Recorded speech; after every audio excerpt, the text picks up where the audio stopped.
इस वक्त की बड़ी खबर आपको देते हैं। जम्मू कश्मीर से बड़ी खबर आ रही है। बडगाम के चाडोरा इलाके में फायरिंग, मिलिटेंटों ने नौजवान लड़की को गोली मारकर किया हलाक, जिसकी पहचान चाडोरा की अमरीन बट के तौर पर हुई है।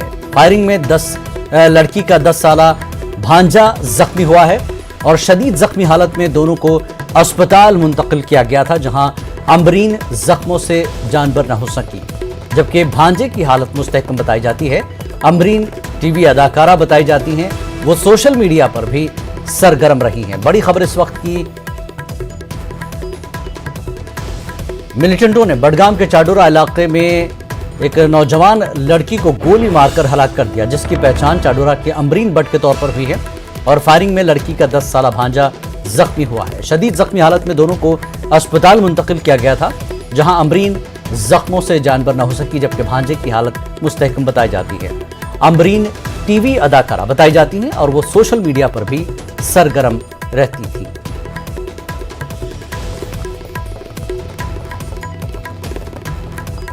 तो चाडोरा की नौजवान लड़की को मिलिटेंटों ने गोली मार दी और साथ में उनके 10 साला भांजा था, जो जख्मी हालत में दोनों को अस्पताल पहुंचाया गया, लेकिन अमरीन जख्मों से जानबर न हो सकी और वो हलाक हो गई है। 10 साला भांजा जो कि शदीद जख्मी था, उनकी हालत मुस्तहकम बताई जा रही है। बड़ी खबर जम्मू कश्मीर से आपको बता दें एक बार फिर नाजरीन, मिलिटेंटों ने फायरिंग में एक नौजवान लड़की को गोली मार दी। चाडोरा की अमरीन बट के तौर पर इस लड़की की पहचान हुई है। आप अपनी स्क्रीन पर ये तस्वीर देख सकते हैं।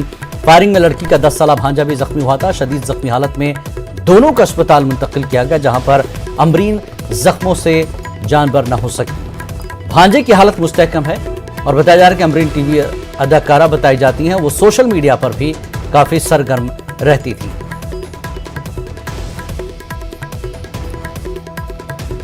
तो बडगाम जिले में बडगाम के चाडोरा इलाका है, जहां पर मिलिटेंटों ने फायरिंग करके एक लड़की को हलाक कर दिया है, गोलियां मारी, जिसकी पहचान चाडोरा की अमरीन बट के तौर पर हुई है और साथ ही उनका एक 10 साला भांजा, यानी अमरीन का 10 साला भांजा है, जो शदीद जख्मी हुआ। जख्मी हालत में दोनों को अस्पताल ले जाया गया, जहां पर अमरीन बच नहीं पाई और भांजे की हालत अभी मुस्तहकम बताई जाती है और अमरीन को टीवी अदाकारा के तौर पर बताया जाता है। वो सोशल मीडिया पर भी सरगर्म रहती थी।